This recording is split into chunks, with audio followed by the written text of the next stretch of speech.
Curitiba, sábado à tarde, aqui no centro, na praça conhecida como Praça do Homem Nu. Ali tem um colégio estadual. Aqui o povão está na fila do ônibus, agora nós não vamos ver. O povão fica aí 20 minutos esperando, depois 1h30 para chegar em casa. E aqui está o nosso amigo Webster, mais conhecido como Tarcísio, o homem do movimento estudantil da Bahia, da Universidade Federal da Bahia, que botava para quebrar. Não, Universidade Federal não, eu era do ensino médio. Do ensino médio, do ensino técnico. Agora ele está em Curitiba aqui, está virando o rato de informática, está entendendo, já se formou e está trabalhando com infraestrutura de internet e de informática e está sabendo aí como é que faz para bombar na internet. Então nós vamos perguntar para ele lá do movimento estudantil da Bahia e e do futuro aí para o Brasil, que a juventude está preocupada, né, com as dificuldades, com tudo, quais as perspectivas que ele vê. Então, Tarcísio, o movimento estudantil da Bahia, lá no ensino técnico, ensino médio, como é que era aquela galera lá e pelo que vocês lutavam, quais eram assim as linhas, as intenções, as expectativas, as esperanças de futuro? Antigamente a gente tinha uma abordagem, na verdade, vou colocar dessa forma. Eu acho que o estudante de ensino médio secundarista morreu. Quem fazia realmente as movimentações, que era um movimento completamente independente, era o movimento estudantil. Na minha época era mais efervescente, porque a gente tinha mais consciência de classe, mais consciência de que a gente era pobre e precisava, né, do Estado para sobreviver. E a gente, sabe, a gente só tinha aquilo, defendia o máximo, né? Tinha muito mais agremiação estudantil, existiam muito mais debates, as pessoas se interessavam um pouco mais para fazer a mudança, para realmente melhorar a questão do ensino médio, que na verdade era segundo grau. Eu já entrei no ensino médio com a finalização dos cursos de segundo grau, os ensinos técnicos, bem da época de Fernando Henrique Cardoso. E o movimento estudantil eu fui vice-presidente de agremiação 2 vezes e ajudei na coordenação do movimento do Tarifaço. Participei do conselho, da galera que realmente foi para a rua, que parou por causa do aumento do transporte público na época. Apesar de ser a ACM, o governador do estado da Bahia, em algumas questões a gente tinha algumas aberturas, né, com ele. Porém, se a gente for olhar para trás e hoje a nível de investimento de educação, que era a nossa maior luta, que era a maior, digamos, a educação melhor, com mais investimento. Por exemplo, a gente foi para a rua várias vezes, a gente foi uma vez para a rua para pedir que que o Enem não ia se tornar não ia se tornar um vestibular, né? Que aí ia excluir o pobre.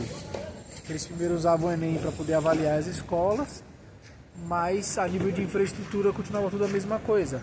Eu, por exemplo, no meu ensino técnico, ensino médio, na verdade, que era a formação geral, eu tive professores mestres e doutores, isso no ensino médio, tá? Advogados, professores de psicologia, sociologia, matemática, entendeu? Toda uma estrutura de colégio público que hoje você praticamente não tem mais. E formava a pessoa com pensamento crítico, a gente questionava.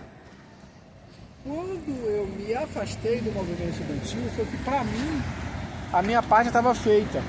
Então, eu pensava que o Lula, quando chegou na presidência da República, porque todas as bases dos movimentos estudantis eram todas do PCD, muitos deles eram do PCdoB, só nós do antigo Colégio Mário Augusto Teixeira de Freitas, não tínhamos uma vertente mais politizada, mais de filiação partidária,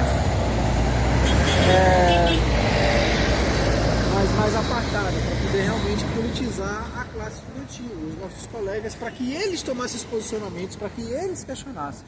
Então a minha formação política, nesse sentido, ela já começa aí. Eu fui trabalhado, eu fui orientado a questionar, a perguntar, a não aceitar tudo de primeira quando me impõe e me dar o benefício sempre da dúvida. Mediante a isso, quando eu vi as questões já aqui em Curitiba, de todo o processo que aconteceu da Dilma, que eu já estava mais afastado da luta, muito tempo afastado, né? Por as questões pessoais e por outras coisas mais, porque eu vim para Curitiba, larguei tudo lá em Salvador, então deixei lá, aí não mobilizei mais ninguém. E agora, com os trabalhos de internet, etc., e com o processo de impeachment da Dilma, foi que eu me aproximei de novo do movimento político novamente. E aí, como eu orientava os meus colegas, né, eu comecei a exercer o meu direito cívico-cidadão, que é o quê? Me dá o benefício da dúvida. Ah, você é de direita, beleza? Beleza. Vamos lá sentar lá do outro lado lá e vamos ver o que você tem a dizer. Para resolver problema de desemprego, cadê? Qual é a sua proposta? Ah, você é de esquerda, você é azul, você é amarelo. Sabe, me dá o benefício da dúvida e ver o melhor que se adequa à minha realidade. Porque todo mundo vai ver que a realidade de todo mundo, né? Cada qual vive numa micro bolhas, mas todo mundo tem um senso comum, tem um ponto em comum. Entendeu? Quando você caminha tanto pela direita como pela esquerda, todo mundo, hoje no Brasil, por mais que o pessoal não acredite, algumas partes, algumas pessoas que são de direita, por exemplo, defendem que o ensino público tem que ser de graça e de qualidade. Eles também defendem o ensino público. O problema é o conteúdo pedagógico, que aí é um outro debate. Eu não vou entrar muito nesse assunto. Mas quando você faz esse tipo de movimento, você consegue entender os pontos em comuns que todo mundo tem. De um lado da direita, da esquerda, às vezes de centro, às vezes que são, digamos, apolíticos, que não se interessam pela política, mas em algum momento, né, vai precisar do Estado, do governo, para poder resolver os seus problemas. Então, a gente, respondendo a sua pergunta, mais uma vez, do movimento estudantil, a gente tinha mais gana. Hoje o movimento secundarista morreu. O movimento secundarista morreu. Esse problema do movimento estudantil fraco hoje, ele é por causa seria por causa que o PT cooptou a União dos Estudantes, é porque o PT que prometia há mais de 20 anos atrás melhorar o ensino, melhorar as universidades, prometia investir muito mais em educação. Seria porque não aconteceu, as promessas foram em falso, aquele negócio que o Brizola falava, que o PT é a esquerda que a direita gosta, que cacareja para a esquerda e põe ovos à direita, e que não cumpriu as promessas e deixou a qualidade do ensino cair, e o dinheiro que era para aumentar na educação foi para os bancos. Como é que é a coisa aí? Detalhe. Primeiramente que você não vê mais nenhuma liderança estudantil questionando verba da educação, de quanto que se gasta com a educação. Não tem mais. O presidente da Uni, o presidente da ABS, da ABE, não questiona. Não pergunta, não bota a faca na garganta, não bate de frente com seja ele quem for. Naquela época, seja a pessoa quem for, se questionava, se perguntava. Então, o primeiro ponto é o movimento cooptado de forma partidária, até que continuasse, mas que tivesse independência, o movimento tivesse independência de pensamento, tivesse a sua própria independência, que realmente conquistasse as suas reivindicações, que lutasse pelas suas reivindicações. Hoje não. Por exemplo, se eu fosse presidente da UNE ou da ABS, né, da Associação Brasileira de Estudantes Secundaristas, eu jamais seria parte jamais aceitaria a minha classe como base do governo. Por quê? Porque os caras retiraram direitos dos estudantes e dos professores, retiraram verbas. A casa, isso aqui é a casa do estudante universitário. O meu pai morou aqui há 70 anos atrás. Olha aqui, ó. Isso aí, ó, é um complexo que tem lá junto que isso são aqui é um coisas da época do Getúlio Vargas, que era que é da nossa ala desenvolvimentista e trabalhista, e que os caras destruíram tudo e encheram o país de dívida. Mas continue, desculpe. Então, aí o que acontece? Você não vê mais nenhuma liderança do estudantil questionando verba para a educação. Ah, porque tem que negociar. Não existe mais rebeldia. Não existe mais. Aceita tudo passivamente, porque se tem farinha pouca, meu pirão primeiro. Entendeu? Tá, mas você acha que as lideranças do movimento estudantil estão ganhando presentinho do governo, estão ganhando viagem para congresso, estão tendo patrocínio, está tendo aquelas ONG lá dos bilionários americanos que querem comprar o Brasil. Elas andam dando dinheiro para o movimento, para calar. O que está acontecendo? Se eu fosse presidente de UNE, de ABS, o que é que eu faria? Politização, eu ia promover no Paraná, quantos grêmios estudantis estão fundados, secundaristas, está funcionando? O que é que está acontecendo com essas agremiações? Existe politização, independente do viés ideológico, está funcionando? É a primeira coisa.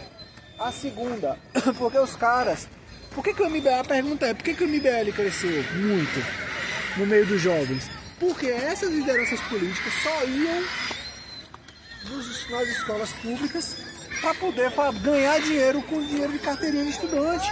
Boa parte disso era para carteirinha de estudante, para ter meio de transporte.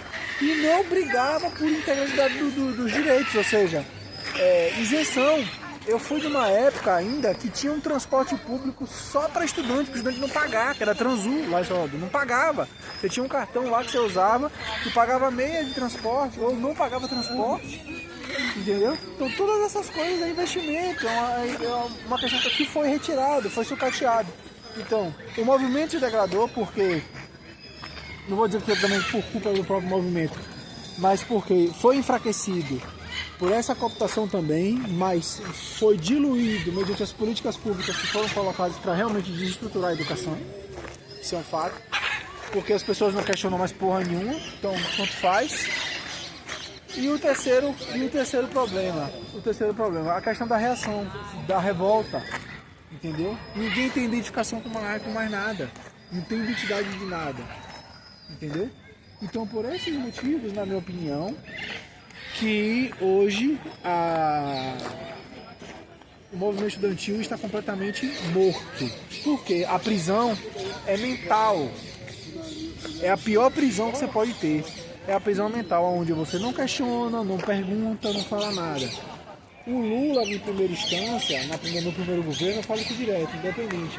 No primeiro governo, dava para a gente até aceitar algumas questões de conciliação. Mas no segundo momento, não precisa mais. Já era para enfrentar com o pé nos peitos já. Né? E aí, para a educação que a gente esperava uma mudança significativa, realmente não aconteceu. E daí, deu no que deu, né? Ok, então o movimento estudantil está aí retratado. Obrigado, Webster Tarcísio, o baiano soteropolitano de Salvador, que mora em Curitiba e está ajudando a debater essa questão aqui com o PDT do Paraná e está mostrando que o partido não pode ficar nas mãos aí do PT, como algumas lideranças estão fazendo.